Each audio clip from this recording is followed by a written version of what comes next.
Ter a audácia de seguir a sua própria jornada é ter a capacidade de descobrir em determinado momento que você é obrigado a reconhecer que estava totalmente errado.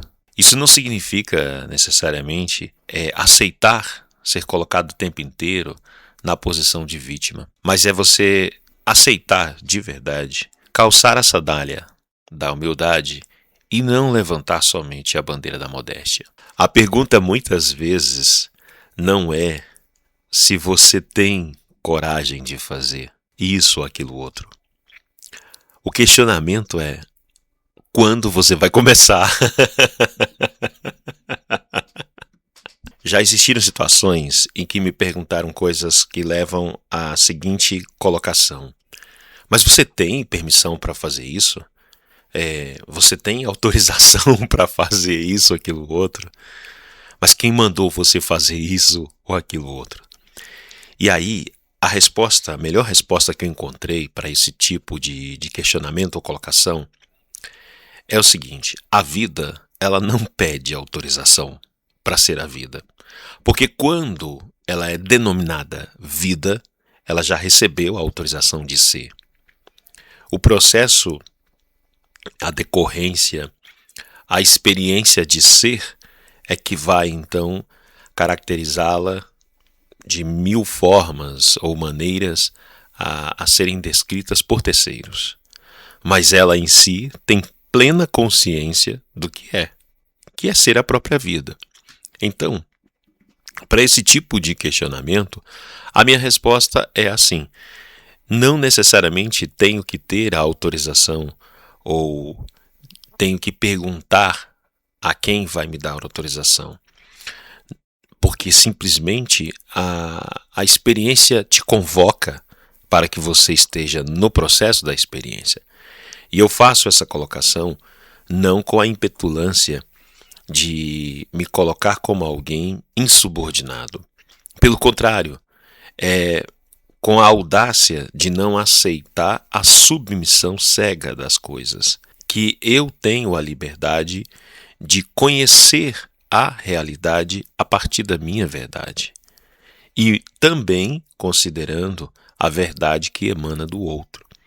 Porque nesse processo de manifestação da verdade, nós descobrimos a ilusão, e ao descobrir a ilusão, nós então caminharemos em direção à realidade, que são pontos muitas vezes antagônicos. Louco é o mínimo. Esse adjetivo, ele vai com certeza fazer parte da expressão colocada por muitos observadores da sua vida. Fica a seu critério o quanto de importância você dará para tudo isso. Então, muitas vezes, quando você se depara com esse tipo de situação, você precisa ter a convicção de que você não é um indisciplinado no sentido de desrespeitar os princípios lógicos da existência da vida, desrespeitar a hierarquia da própria natureza e, sobretudo, ter a ingenuidade de que você não estará submetido às leis naturais do cosmos. Isso é diferente do rebelde, do irresponsável, do louco desvairado. São questões opostas que muitas vezes, descontextualizadas, acabam servindo de argumentos para alguns na tentativa de justificar muitas vezes o seu próprio posicionamento. É fundamental que você tenha consciência de que muitas vezes quem está diante de você argumentando, fazendo explicações, na verdade ele está tentando parar o seu movimento. Porque se ele parar o seu movimento, a inércia dele se justifica. Então é importante que você tenha esta consciência de perceber que muitas vezes aquele que procura te deter, colocar limites, É porque ele sabe que se você continuar se movimentando, a distância entre vocês será tão grande a ponto de se tornarem seres inalcançáveis. E aí então ele começa a cercear a sua liberdade, o seu direito, começa a impor uma quantidade de limitações, porque no momento em que ele cessar o seu movimento natural da vida, a inércia dele está justificada e isso lhe dá uma sensação de gozo, vai alimentar a sua ilusão de vida. Eu tenho aprendido com alguns irmãos espirituais que nós devemos respeitar tudo e todos. Nós devemos respeitar não somente o acerto, mas nós devemos respeitar o erro, principalmente o erro. E nós devemos respeitar a loucura, a incapacidade, a fraqueza. Nós devemos, inclusive, respeitar a força do mal. É muito importante e complexo o que eu estou dizendo. Respeitar a força do mal não significa concordar literalmente com as consequências, as práticas e com a direção do mal. Mas você precisa entender e sair desse paradoxo no sentido de lutar contra a inexistência do mal. O mal existe, independente de você gostar ou não. E não foi você quem criou o mal. Então o mal existe e ele está dentro de você. Então ele nunca vai deixar de existir dentro de você. Então nós precisamos entender que a maldade existe e ela é uma força operante. Se você vai se tornar um agente colaborador da maldade, esse é o ponto e a questão a ser refletida. Ou quanto você se doa para as operações da maldade. Então, é uma caminhada em que, se você entrar pelo processo excludente, no sentido de afirmar ou desejar que só existirá nesta vida, nestas condições, na circunstância em que estamos dentro desta trama, a ideia de que você alcançará a plenitude do bem. Esse é um grande equívoco a ser trabalhado na mente humana e que tem atraído uma boa parte da população desse planeta. Outro ponto importante que deve ser considerado em nossas analogias, pensamentos, em nossas conversas, é a nossa incapacidade e a limitação que temos com esse recurso da palavra. A palavra, diga-se de passagem, por excelência, é uma ferramenta nobre, maravilhosa e de grande, mas de grande poder de criação. E mesmo com toda a sua nobreza, mesmo com toda a sua capacidade de criação e destruição, nós não conseguimos, por meio da palavra, expressar a magnitude da existência da vida.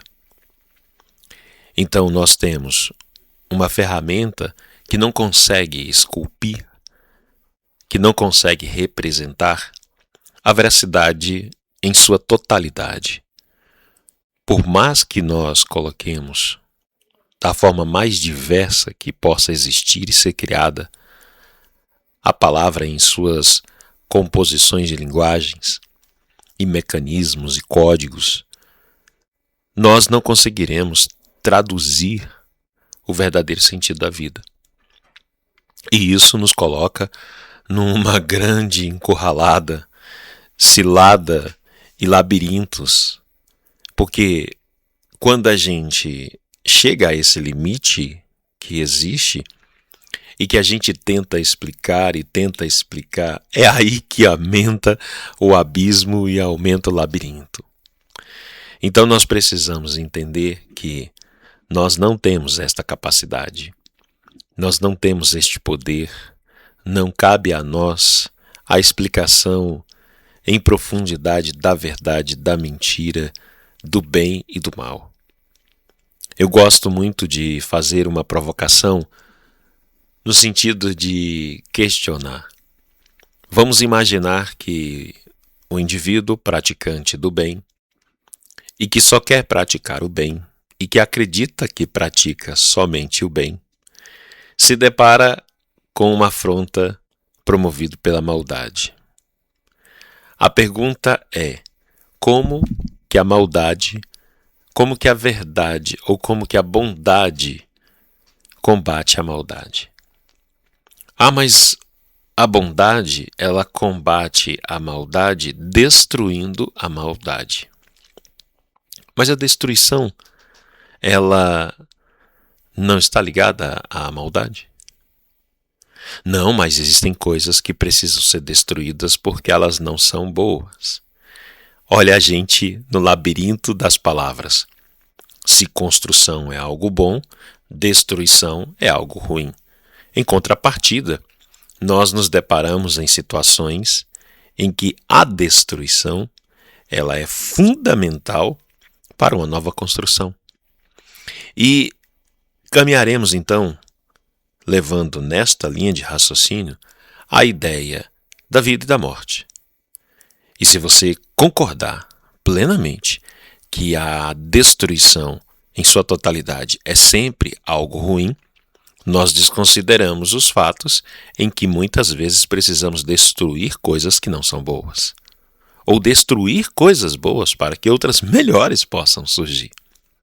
E aí vai ficando mais complicado neste leque, porque, sendo assim, você vai ter que concordar que a morte é boa. Não, de jeito nenhum. A morte não é boa. Mas de que morte você está falando? E de que aspecto da morte você está colocando para denominá-la como algo ruim? A morte do corpo físico?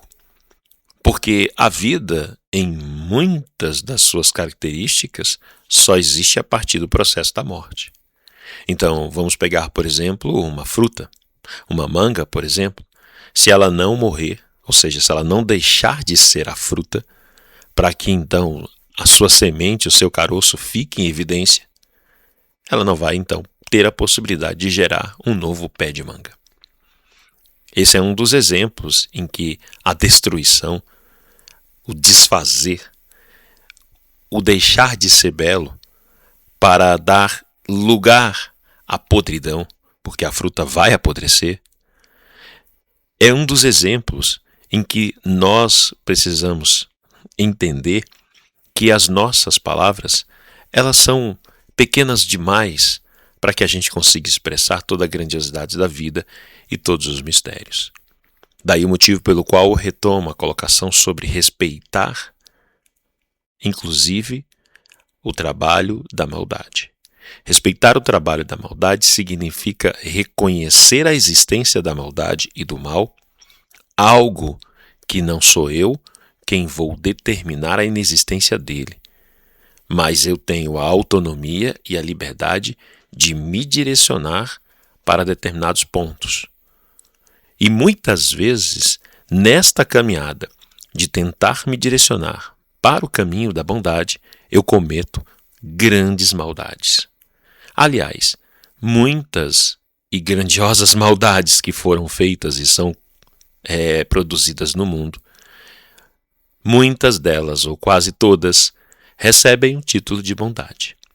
As guerras, as matanças, as leis e tantas outras coisas que nascem em nome da produção do bem.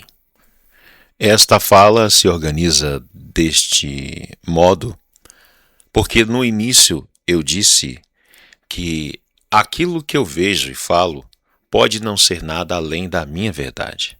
Mas a sua compreensão a partir desse relato, isso sim é muito importante para a elaboração da sua. Nós precisamos ter a convicção de que a aceitação, buscar a harmonização, buscar o equilíbrio, buscar a compreensão, significa encontrar oportunidades dentro da vida onde vamos chorar e vamos sorrir. Isso significa, basicamente, entender que eu vivo para morrer. Parece ser duro demais ter que dizer isso. E parece ser complexo demais ter que aceitar isso. Mas a grande verdade e a certeza de que vamos morrer é algo inquestionável. No entanto, tratamos a vida como se ela não passasse. Tratamos a vida como se ela não tivesse um tempo de duração dentro dos moldes que são estabelecidos. E aí, quando eu digo vida dentro dos moldes estabelecidos, cabe tudo dentro dessa lacuna. Seja o período da dor, da escassez, do fracasso, da reconstrução, da destruição, do fazer, do desfazer, do ir e vir, voltar, iniciar, terminar, não concluir, abandonar, tudo ao mesmo tempo, alocado no espaço que é definido pela própria oportunidade da vida. Sendo assim, eu preciso trabalhar com amor, carinho, humildade, a aceitação da minha vida, a aceitação dos meus limites, a aceitação das minhas fraquezas, a aceitação da minha imperfeição, a busca e a ilusão pela perfeição. É nesta direção que nós caminhamos. Então, a paciência de poder chegar a esse tipo de reflexão na vida, estender isso como diálogo para os demais, é uma boa oportunidade para diversão, onde nós não nos tornamos donos da verdade, mas nós nos tornamos proprietários daquilo que me faz sentir dono de alguma coisa que eu acho ser a minha vida. E ao mesmo tempo, me dar a liberdade de compartilhar para que eu possa receber do outro que também compartilha as mesmas angústias, as mesmas alegrias, que compartilha a vida e a caminhada em direção à morte.